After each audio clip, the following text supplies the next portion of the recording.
And then you have to have all of these qualifications of dogma come in. Or you say, well, people can do good things, like, well, you can let someone cut in front of you, or you can open the door. Those are, you can do that, but that doesn't do anything for God. God's not impressed with, so I can do good things. So I am able to change myself, right? So the whole thing is like, you are a sinner, you're selfish, you don't have patience. The only way that you're going to get patience, the only way that you're going to have these virtues expressed, is if you have the Spirit of God. And yet, people who have the Spirit of God, allegedly, are the most sourpuss-faced people in the world. Miserable people, no joy. So then how does that work? Then you have all of these qualifications, right? So for me, my experience was, I was a T crosser, I was an I daughter. That is, I'm wired that those points of doctrine were important to me. I needed to know what I believed. I needed to know why, and I don't think that there's anything wrong with that, because that's the way I am now in this life as well, understanding the nature of the world in which I exist, right? So that's still an aspect of me. I still want to understand these things. It's just now I'm not a self-righteous Pharisee to a certain extent, right? Whereas if I look at you and you're not like me, then I'm no longer.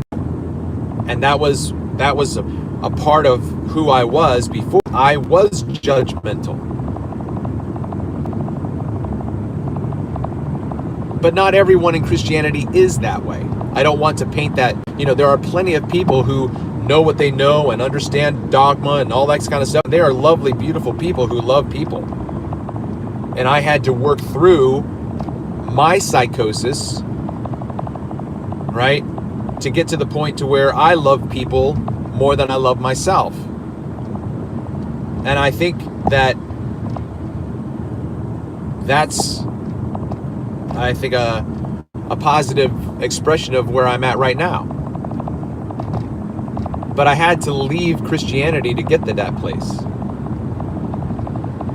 And, there's no, I don't think. Yeah, it would have to be a completely different Christianity for me to go back to a church. If you're talking about Christianity, like a way a lot of people think today, like, oh, we're in the end times, right? The Bible is still relevant today because it has predicted the times in which we find ourselves. And it's my opinion that is not anywhere close to the story of the Bible. Right? So the way that I read the Bible right now is 180 degrees in the opposite direction to the way the family that I was staying with this weekend, or any other traditional family, or Christians. Like, we do not understand the Bible the same way. And there's no way for your opinion of the Bible and my opinion of the Bible to be correct. That's just not the way the world works. An oak tree is not a poplar tree. You cannot. And if you combine them both, then it's no longer an oak and it's no longer a poplar. It's now a poploak or whatever. You're a hybrid.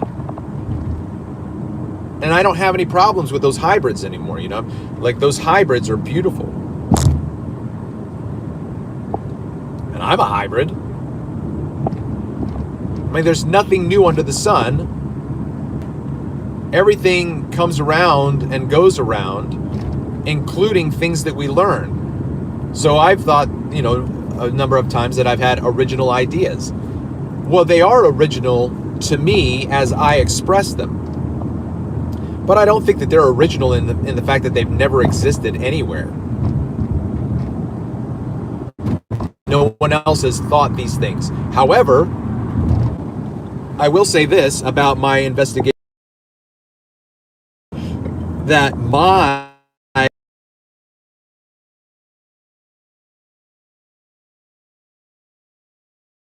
far as to French science books into English, like I would love for a previous physics book on air to describe the way I do.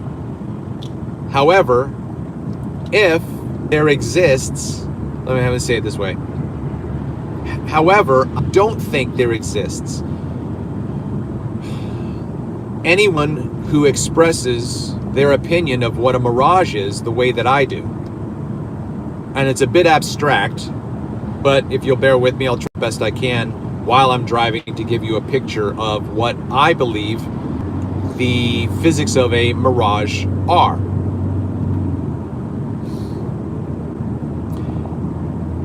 Science tells us through Andrew Thomas Young, an article that he wrote with Eric Frappa.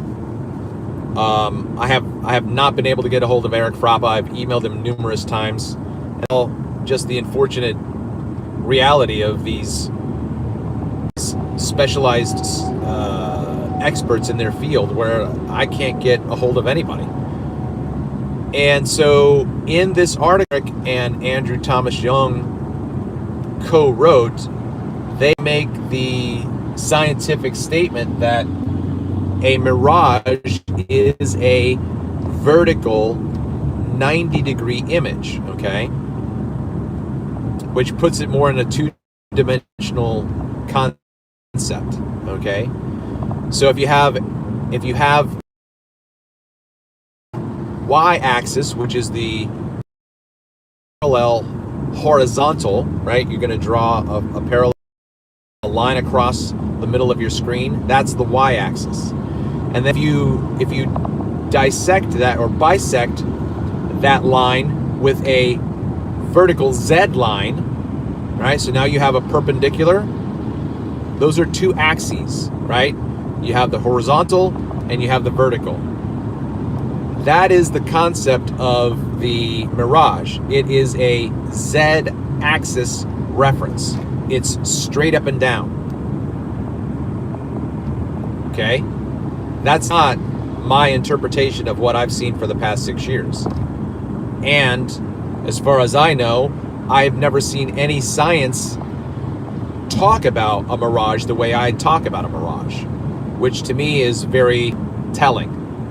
It's very significant, because either I'm 100% incorrect, which is perfectly fine, because again, I don't want to be correct, I just want to be understood.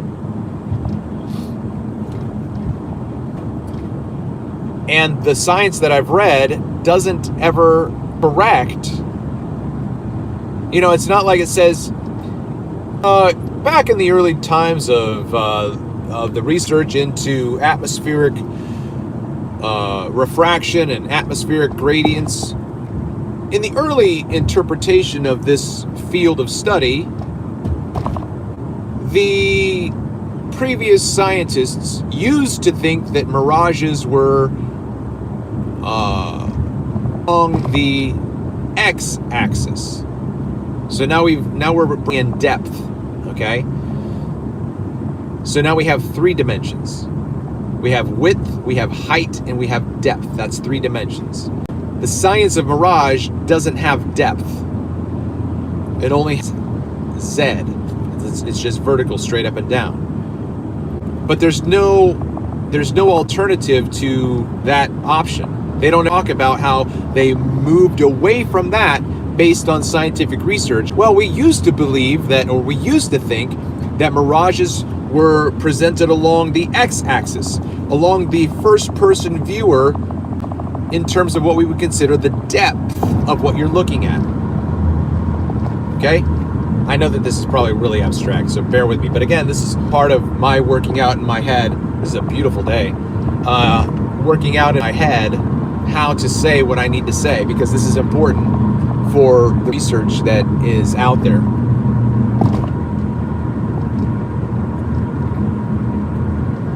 So my original idea that is absolutely 100% original, like it's never been stated, it's not in any science book right now, either to be corrected or to be affirmed. It doesn't. I'm the only one saying this.